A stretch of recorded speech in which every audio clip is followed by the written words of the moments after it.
Mais qu'est-ce que tu fais là? On tourne? Bah, je m'étire le psoas parce que j'ai mal à la hanche quand je fais du squat. Ouais, ok, t'as checké ta rotation interne en décubitus dorsal avant de faire ça? Non, excuse-moi. Et toi, t'as lu le manuel pour apprendre à parler aux gens sans qu'ils se sentent pris pour des cons? Hein? Et salut les Green Movers, bienvenue dans cette nouvelle vidéo où aujourd'hui on va parler de la hanche. Et plus précisément à sa biomécanique, les douleurs associées au manque de mobilité, et on va voir les moyens dont on dispose pour récupérer en mobilité. La hanche, comme l'épaule, est une articulation complexe puisqu'elle est sphéroïde. Il y a 3 degrés de liberté et donc il y a beaucoup de restrictions de mouvement qui peuvent intervenir et causer des douleurs notamment sur l'avant de la hanche, en squat par exemple, et qui plus est quand on commence à charger. Donc si tu as des douleurs en squat et que tu ne sais pas comment t'en débarrasser, tu es au bon endroit. Aussi disclaimer, cette vidéo n'a pour but d'aucunement remplacer une consultation chez ton médecin, ton kiné, etc. Donc consulte un professionnel de santé en cas de doute. Et pour commencer cette série sur la hanche, qui sera composée de 3 vidéos sur rotation interne, rotation externe, flexion, extension. Aujourd'hui, on va commencer avec la rotation interne qui est souvent mal comprise, mais dont les implications sont centrales. Et tu vas expliquer pourquoi sans prendre les gens pour des imbéciles? Ben ouais, je vais essayer. On a tous vu sur Insta, Squat University qui nous propose des trucs géniaux avec les élastiques. On fait, le pourquoi du comment n'est pas toujours clair. Jésus, Marie-Joseph, mais c'est grave! Bref, on commence par la rotation interne parce que j'ai rien compris pendant des mois et maintenant je comprends un petit peu donc on en parle. Accroche-toi, c'est parti.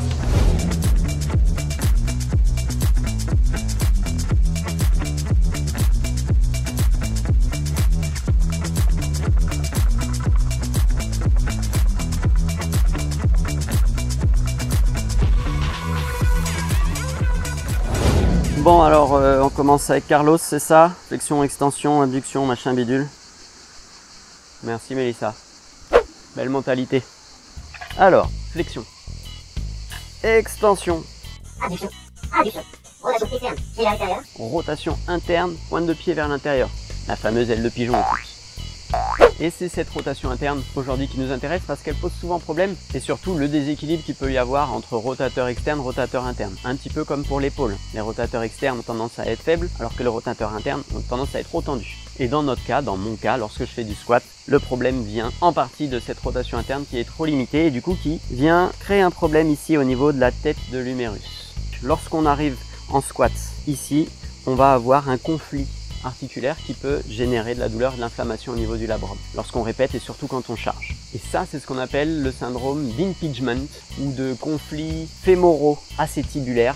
C'est pour l'info. Donc pour le tester, on regarde d'abord notre rotation interne, comment elle est. On va chercher d'abord à faire notre rotation interne sur une jambe. Je vais au max, puis je vais voir de l'autre côté. Je vais au max. Et donc je peux faire les deux en même temps aussi pour voir s'il y a une asymétrie assez visuelle directe. En temps normal, ici en actif, on doit aller autour des 30 à 40 degrés. Et si on est en dessous, c'est potentiellement qu'on manque de mobilité à ce niveau-là. Ça, c'est un premier test visuel. Le second test, c'est celui de Fadir qui nous permet de mesurer l'amplitude passive et surtout de détecter s'il y a de l'impingement. Pour le test de Fadir, on doit s'allonger au sol. Une personne vient nous fléchir la hanche, puis légère adduction, puis rotation interne de la hanche. Ici, on doit du coup essayer d'avoir un angle de 30 degrés. On est en passif ici puisque la personne va nous tirer le pied tout en fléchissant. Si ça pince ici, c'est qu'on a l'impingement. Une des solutions pour ça, tu l'imagines, ça va être de décompresser cette articulation et lui créer de l'espace pour qu'elle puisse travailler dans sa pleine amplitude sans ce conflit. Pour ça, la stratégie va être de détendre tous les muscles pelvitrocantériens, donc les muscles qui relient ici le haut du fémur et le bassin, qui permettent de faire les rotations internes, externes, entre autres, et de remuscler, réintégrer un muscle fonctionnel sans douleur. Et avec notre test de Fadir, par exemple, si on a identifié qu'il y avait une grosse limitation d'un côté et pas de l'autre, donc une forte asymétrie, et si en plus de ça, notre douleur est de ce côté-là, c'est jackpot. On va travailler plus ce côté en mobilité et on risque bien de voir la douleur diminuer. Et ça! Et pour info, si la douleur pendant le test de Fadir arrive sur la face postérieure, c'est plutôt un signe du syndrome piriforme, donc en lien avec les douleurs sciatiques, etc. La stratégie qu'on va adopter pour tuer la douleur et regagner en mobilité, c'est la même que l'on avait vue pour l'épaule. C'est influencé par Squat University, mais aussi la méthodologie FFHM, de la Fédération Française d'Haltéro et de Musculation. Ça commence par assouplir les muscles tendus avec des automassages. Ça continue avec de l'augmentation du gain d'amplitude avec des étirements actifs ou passifs. Puis ça termine par du renforcement et du transfert de mobilité vers le mouvement souhaité. Donc ça démarre avec la phase numéro 1, à savoir les automassages pour relâcher les muscles pelvitro-cantériens. Donc on va aller s'asseoir contre le sol et masser tout autour du fémur, en passant par le dessous, l'avant, vraiment partout. Ça donne à peu près ça. J'ai ma balle de tennis ou mon rouleau de massage. Si vous commencez avec le rouleau de massage, c'est mieux, c'est un peu moins douloureux. Je viens d'abord chercher la base ici de mon ischio-jambier. Je cherche à faire des petits mouvements pour relâcher les tissus avec des expirations volontairement prolongées. Donc c'est assez désagréable, mais à force de le faire, vous allez voir, ça disparaît. Tu peux rester 30 secondes par zone, il faut vraiment que ça se détende. Deuxième phase, on va aller chercher du gain de mobilité avec une phase plutôt d'étirement, mais surtout avec de la traction avec un élastique pour faire de la décompression de l'articulation, gagner de l'espace entre notre fémur et notre os coxal.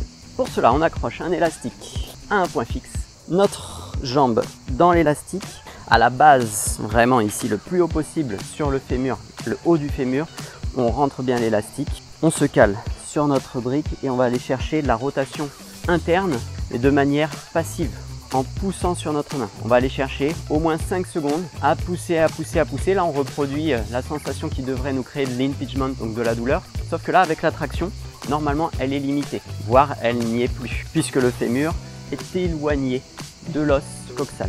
Donc pour bien comprendre l'élastique, il nous tracte vers l'arrière pour que lorsque l'on a notre flexion, notre rotation interne, on ait un espace qui se crée entre le fémur et l'os coxal.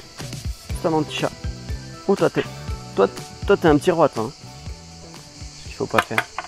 On appuie 5 secondes, on respire. On peut faire 1 à 2 expirations. Puis on va aller chercher la rotation externe. Cette fois-ci en actif, en essayant de contracter l'arrière de la fesse, ici le côté de la fesse, petit fessier, moyen fessier, pour aller chercher la rotation externe. On peut accompagner si on veut légèrement ici avec la main, puis on revient.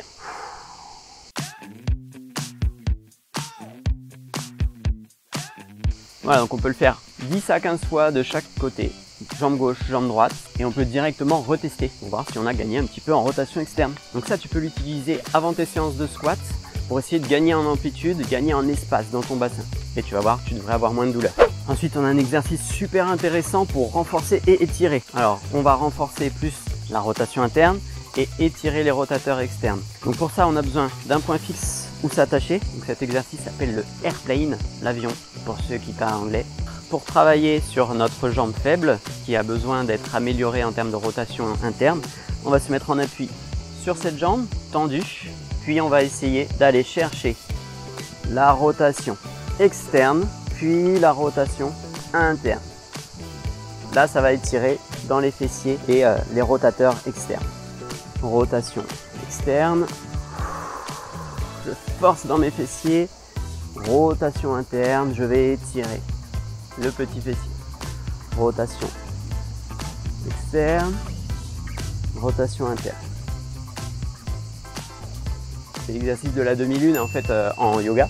Donc très intéressant mais très challenging si on ne s'équilibre pas.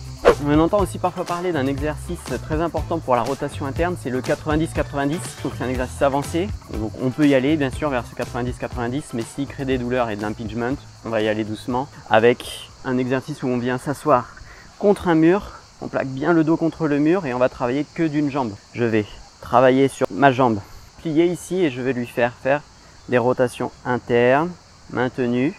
J'essaye aussi de ne pas compenser avec mon bas du dos avec un mouvement, donc j'essaie de garder les deux ischions au sol. Rotation externe, je relâche. Je contracte, rotation interne.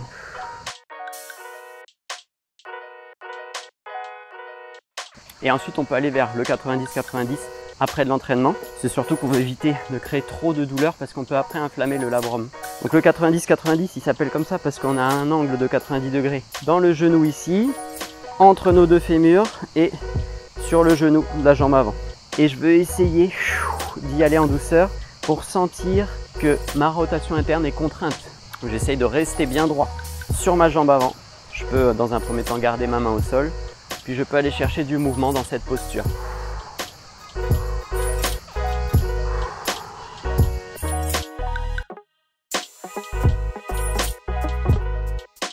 Donc cette routine mobilité avec les automassages, le stretching, puis aller vers le mouvement, on peut la faire tous les 2 à 3 jours en fonction de la récupération. Parce que ça peut créer des petites lésions, ça peut créer des douleurs. Le lendemain ou après, vous pouvez sentir qu'il y a toujours une douleur dans l'avant de la hanche. C'est normal, on a créé des micro-lésions, il faut que ça se répare, il faut que ça bouge, etc. Donc 2 à 3 fois par semaine en fonction de la récup. On peut le faire avant l'entraînement, mais light, surtout pour aller chercher de l'espace entre le fémur et l'os coxal avec les élastiques. Et surtout, tu as compris, si tu travailles la rotation interne, forcément tu vas devoir te poser la question de ta rotation externe. On va du coup voir dans la vidéo suivante quelles sont les implications d'un manque de mobilité en rotation externe. On va voir que sur le squat, c'est pas joli. Aussi, cette routine, si tu la fais régulièrement, donc 2 à 3 fois par semaine, les résultats peuvent prendre un peu de temps à venir, surtout si ton labrum était déjà très inflammé.